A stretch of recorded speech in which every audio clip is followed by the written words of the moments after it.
Just take a moment to allow yourself to relax and allow your eyes to close as you listen to me telling this story in the background.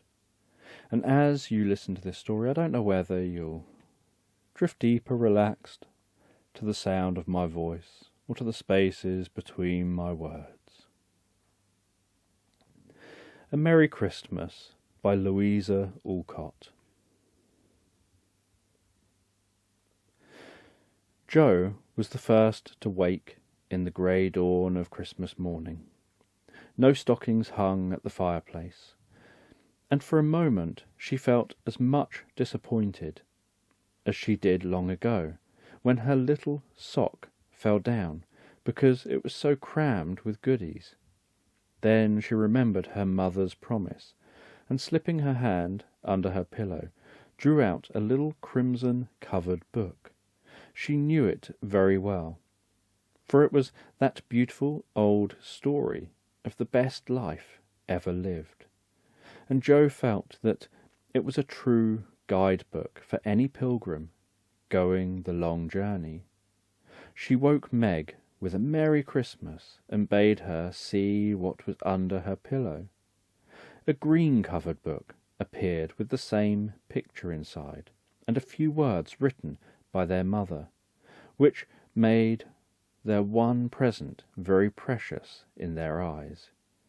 Presently Beth and Amy woke, to rummage and find their little books also, one dove-coloured, the other blue, and all sat looking at and talking about them, while the east grew rosy with the coming day. In spite of her small vanities, Margaret had a sweet and pious nature, which unconsciously influenced her sisters, especially Jo, who loved her very tenderly and obeyed her because her advice was so gently given. "Girls," said Meg seriously, looking from the tumbled head beside her to the two little night-capped ones in the room beyond, "Mother wants us to read and love and mind these books, and we must begin at once. We used to be faithful about it, but since Father went away, and all this war trouble unsettled us, we have neglected many things.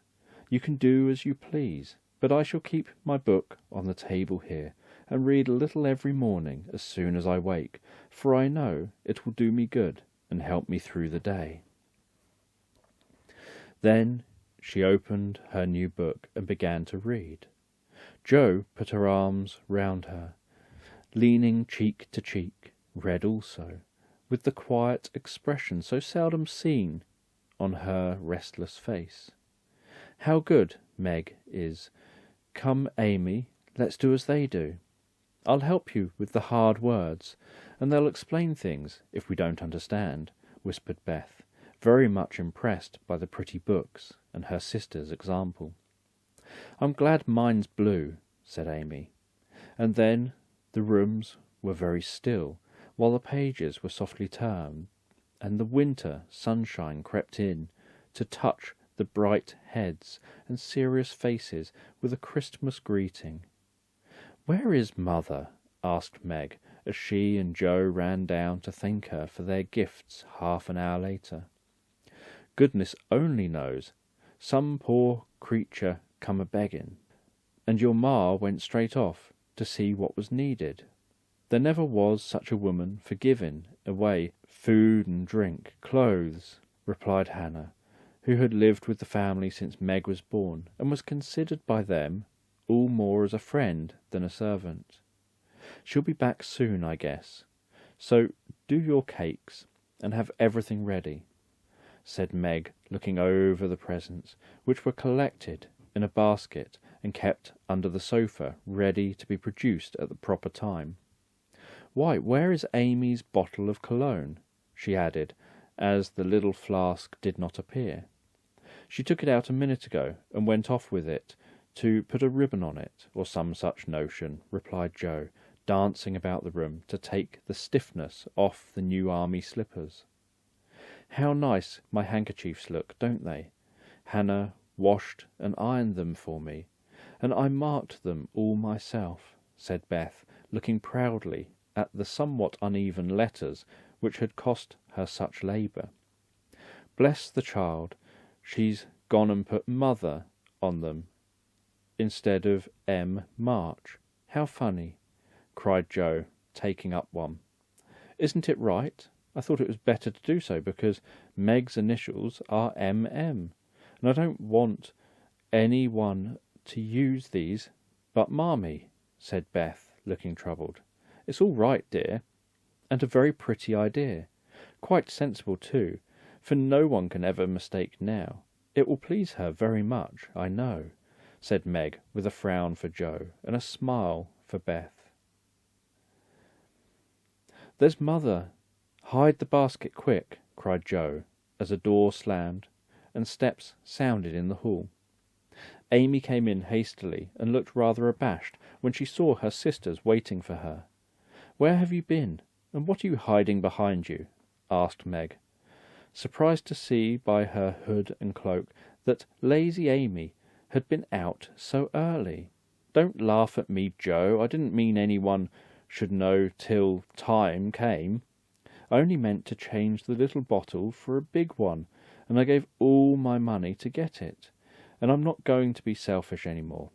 As she spoke, Amy showed the handsome flask which replaced the cheap one, and looked so earnest in her little effort to forget herself that Meg hugged her on the spot, and Joe pronounced her a trump, while Beth ran to the window and picked her finest rose to ornament the stately bottle.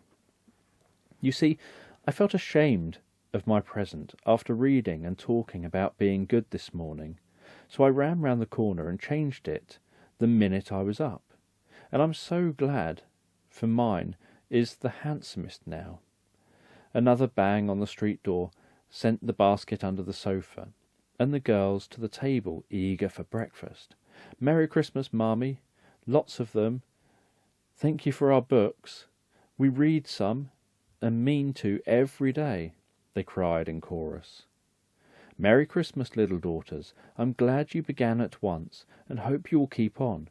But I want to say one word before we sit down. Not far away from here lies a poor woman with a little newborn baby. 6 children are huddled into one bed to keep from freezing, for they had no fire. There is nothing to eat over there, and the oldest boy came to tell me they were suffering hunger and cold. My girls, will you give them your breakfast as a Christmas present?" They were all unusually hungry, having waited nearly an hour, and for a minute no one spoke. Only a minute, for Joe exclaimed impetuously, "I'm so glad you came before we began. May I go and help carry the things to the poor little children?" asked Beth eagerly. "I shall take the cream and the muffins," added Amy, heroically giving up the articles she most liked. Meg was already covering the buckwheats and piling the bread into one big plate. "I thought you'd do it," said Mrs. March, smiling as if satisfied. "You shall all go and help, and when we come back we will have bread and milk for breakfast, and make it up at dinner time." They were soon ready, and the procession set out. Fortunately, it was early, and they went through back streets, so few people saw them, and no one laughed at the funny party. A poor, bare, miserable room it was, with broken windows, no fire, ragged bedclothes, a sick mother, wailing baby, and a group of pale, hungry children, cuddled under one old quilt, trying to keep warm. How the big eyes stared, and the blue lips smiled, and the girls went in. "Ach mein Gott! It is good angels come to us," cried the poor woman, crying for help. "Funny angels in hoods and mittens," said Joe, and set them laughing. In a few minutes it really did seem as if kind spirits had been at work there. Hannah, who'd carried wood, made a fire, and stopped up the broken panes with old hats and her own shawl. Mrs. March gave the mother tea and gruel, and comforted her with promises of help while she dressed the little baby as tenderly as if it had been her own. The girls, meantime, spread the table, set the children round the fire, and fed them like so many hungry birds, laughing, talking, and trying to understand the funny broken English. "Das ist gut, der Angel kinder," cried the poor things, as they ate and warmed their purple hands at the comfortable blaze. The girls had never been called angel children before, and thought it very agreeable, especially Jo, who'd been considered a Sancho ever since she was born.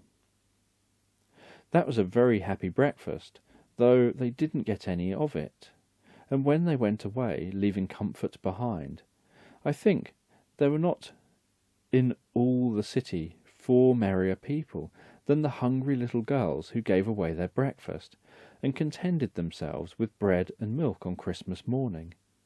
That's loving our neighbour better than ourselves, and I like it," said Meg, as they set out their presents, while their mother was upstairs collecting clothes for the poor Hummels. Not a very splendid show, but there was a great deal of love done up in a few little bundles, and the tall vase of red roses, white chrysanthemums, and trailing vines, which stood in the middle, gave quite an elegant air to the table. "She's coming. Strike up, Beth. Open the door, Amy. 3 cheers for Marmee," cried Jo, prancing about, while Meg went to conduct Mother to the seat of honour. Beth played her gayest march, Amy threw open the door, and Meg enacted escort with great dignity. Mrs. March was both surprised and touched, and smiled with her eyes full as she examined her presents, and read the little notes which accompanied them. The slippers went on at once. A new handkerchief was slipped into her pocket, well scented with Amy's cologne. The rose was fastened in her bosom, and the nice gloves were pronounced a perfect fit. There was a good deal of laughing and kissing and explaining in the simple, loving fashion which makes these home festivals so pleasant at a time so sweet to remember long afterwards, and then all fell to work. The morning charities and ceremonies took so much time that the rest of the day was devoted to preparations for the evening festivities. Being still too young to go often to the theatre, and not rich enough to afford any great outlay for private performances, the girls put their wits to work, and necessity, being the mother of invention, made whatever they needed very clever were some of their productions. Pasteboards, guitars, antique lamps made of old-fashioned butter-boats covered with silver paper, gorgeous robes of old cotton, glittering with tin spangles from a pickle factory, and armour covered with the same useful diamond-shaped bits left in sheets when the lids of tin preserve pots were cut out. The furniture was used to being turned topsy-turvy, and the big chamber was the scene of many innocent revels. No gentleman was admitted, so Jo played male parts to her heart's content, and took immense satisfaction in a pair of russet leather boots given her by a friend who knew a lady who knew an actor. These boots, an old foil and slashed doublet once used by an artist for some picture, were Jo's chief treasure, and appeared on all occasions. The smallness of the company made it necessary for the two principal actors to take several parts apiece, and they certainly deserved some credit for the hard work they did in learning 3 or 4 different parts, whisking in and out of various costumes, and managing the stage besides. It was an excellent drill for their memories, a harmless amusement, and employed many hours which otherwise would have been idle, lonely, or spent in less profitable society. On Christmas night 12 girls piled on the bed, which was the dress circle, and sat before the blue and yellow chintz curtains in a most flattering state of expectancy. There was a good deal of rustling and whispering behind the curtain, a trifle of lamp smoke, an occasional giggle from Amy, who was apt to get hysterical in the excitement of the moment. Presently a bell sounded, the curtains flew apart, and the operatic tragedy began. A gloomy wood, according to one playbill, was represented by a few shrubs in pots, a green blaze on the floor, and a cave in the distance. This cave was made with a clothes-horse for a roof, bureaus for walls, and in it was a small furnace in full blast, with a black pot on it, and an old witch bending over it. The stage was dark, and the glow of the furnace had a fine effect, especially as real steam issued from the kettle when the witch took off the cover. A moment was allowed for the first thrill to subside. Then Hugo, the villain, stalked in with a clanking sword at his side, a slouched hat, black beard, mysterious cloak, and the boots. After pacing to and fro in much agitation, he struck his forehead and burst out in the wild strain, singing of his hatred to Roderigo, his love for Zara, and his pleasing resolution to kill the one and win the other. The gruff tones of Hugo's voice, with an occasional shout when his feelings overcame him, were very impressive, and the audience applauded. The moment he paused for breath, bowing with the air of once accustomed to public praise, he stole to the cavern, and ordered Hagar to come forth with a commanding, "What ho, minion! I need thee." Out came Meg, with grey horsehair hanging about her face, a red and black robe, a staff, a cabalistic sign upon her cloak. Hugo demanded a potion to make Zara adore him, and one to destroy Roderigo. Hagar, in a fine dramatic melody, promised both, and proceeded to call up the spirit who would bring the love. "Hither, hither, from thy home, airy sprite, I bid thee come, born of roses, fed of dew, charms and potions cast thou brew. Bring me here, with elfin speed, the fragrant philtre which I need. Make it sweet and swift and strong, spirit, answer now my song."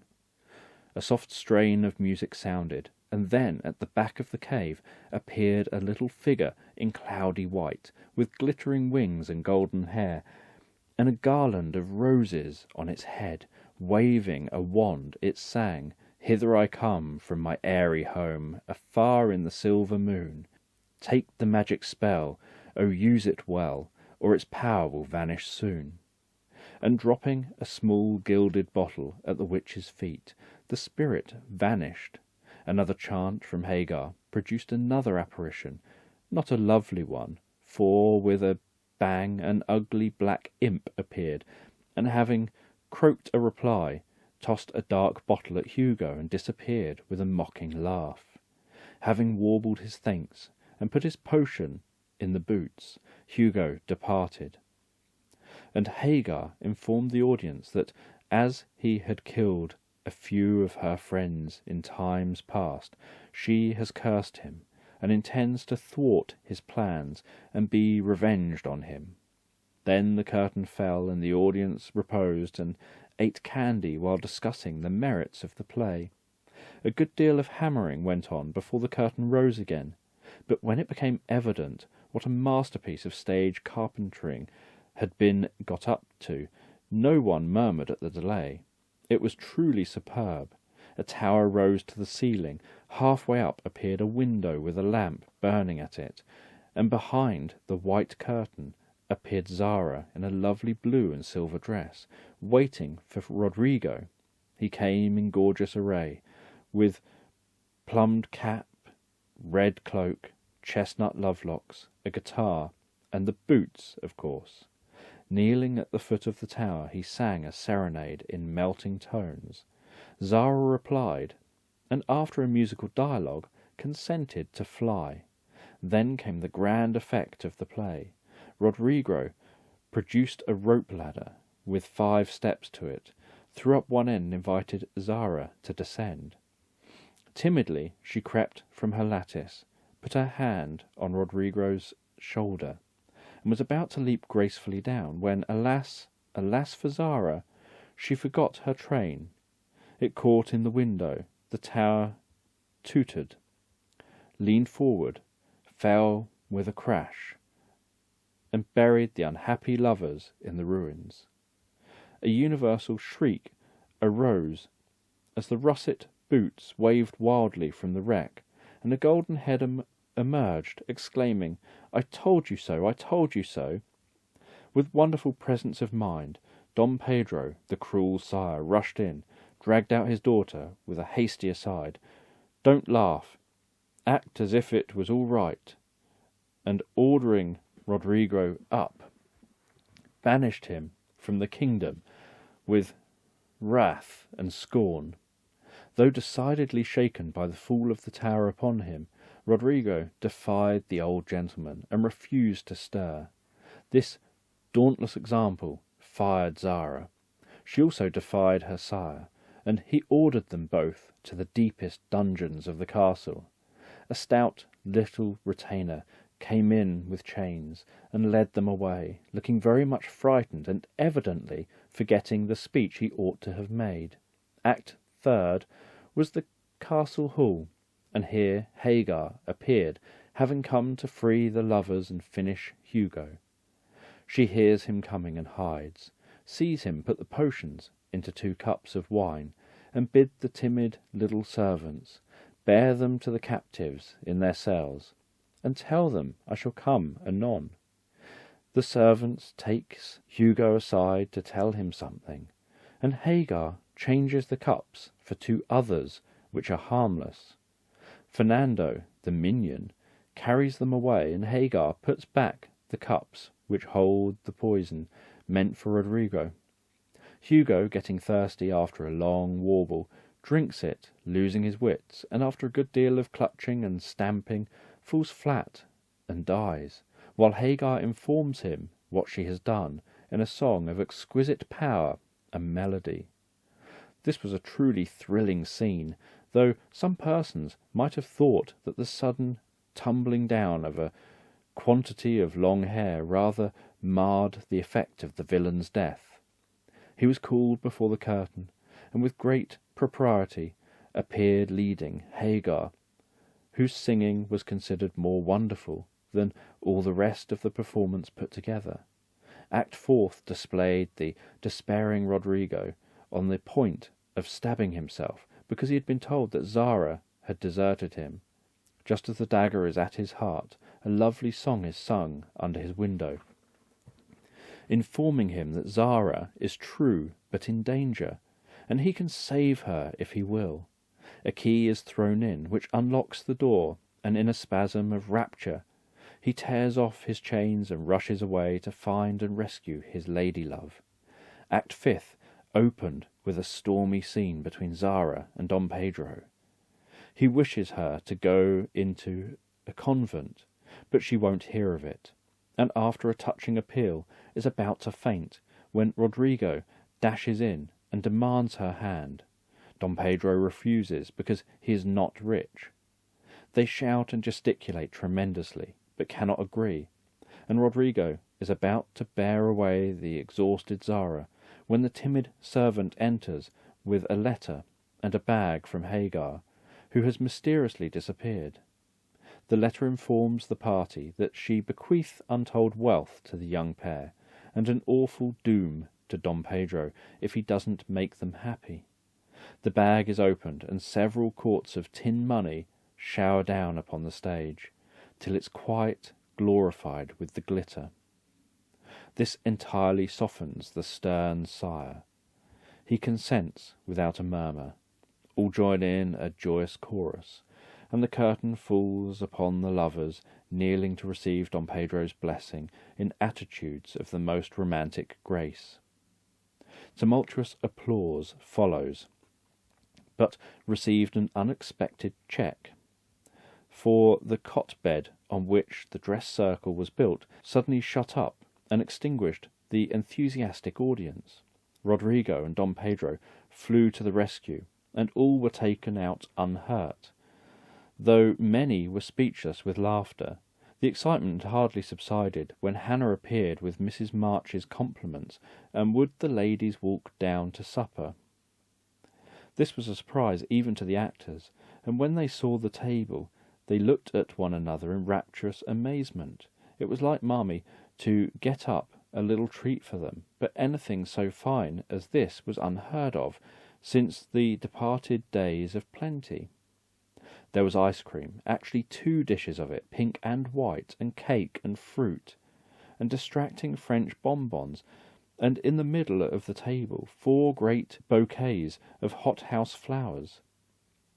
It quite took their breath away, and they stared first at the table and then at their mother, who looked as if she enjoyed it immensely. "Is it fairies?" asked Amy. "It's Santa Claus," said Beth. "Mother did it," and Meg smiled her sweetest, in spite of her grey beard and white eyebrows. "Aunt March had a good fit and sent the supper," cried Joe with a sudden inspiration. "All wrong. Old Mr. Lawrence sent it," replied Mrs. March. "The Lawrence boy's grandfather. What in the world put such a thing into his head? We don't know him," exclaimed Meg. "Hannah told one of his servants about your breakfast party. He is an odd old gentleman, but that pleased him. He knew my father years ago, and he sent me a polite note this afternoon, saying he hoped I would allow him to express his friendly feelings towards my children by sending them a few trifles in honour of the day. I could not refuse, and so you have a little feast at night to make up for the bread and milk breakfast. That boy put it into his head. I know he did. He's a capital fellow, and I wish we could get acquainted. He looks as if he would know us, but he's bashful, and Meg is so prim she won't let me speak to him when we pass," said Joe, as the plates went round and the ice began to melt out of sight, with O's and R's of satisfaction. "You mean the people who live in the big house next door, don't you?" asked one of the girls. "My mother knows old Mr. Lawrence, but says he's very proud, and don't like to mix with his neighbours. He keeps his grandson shut up when he isn't riding or walking with his tutor, and makes him study dreadfully hard. We invited him to our party, but he didn't come. Mother says he's very nice, though he never speaks to us girls. Our cat ran away once, and he brought her back, and we talked over the fence, and were getting on capitally, all about cricket and so on, when he saw Meg coming out, and walked off. I mean to know him some day, for he needs fun, I'm sure he does," said Joe decidedly. "I like his manners, and he looks like a little gentleman. So I've no objection to you knowing him if a proper opportunity comes. He bought the flowers himself, and I should have asked him in if I had been sure what was going on upstairs. He looked so wistful as he went away, hearing the frolic, and evidently having none of his own." "It's a mercy you didn't, Mother," laughed Joe, looking at her boots. "But we'll have another play sometimes that he can see. Maybe he'll help act. Wouldn't that be jolly? I never had a bouquet before. How pretty it is!" And Meg examined her flowers with great interest. "They are lovely, but Beth's roses are sweeter to me," said Mrs. March, sniffing at the half-dead posies in her belt. Beth nestled up to her and whispered softly, "I wish I could send my bunch to Father. I'm afraid he isn't having such a merry Christmas as we are."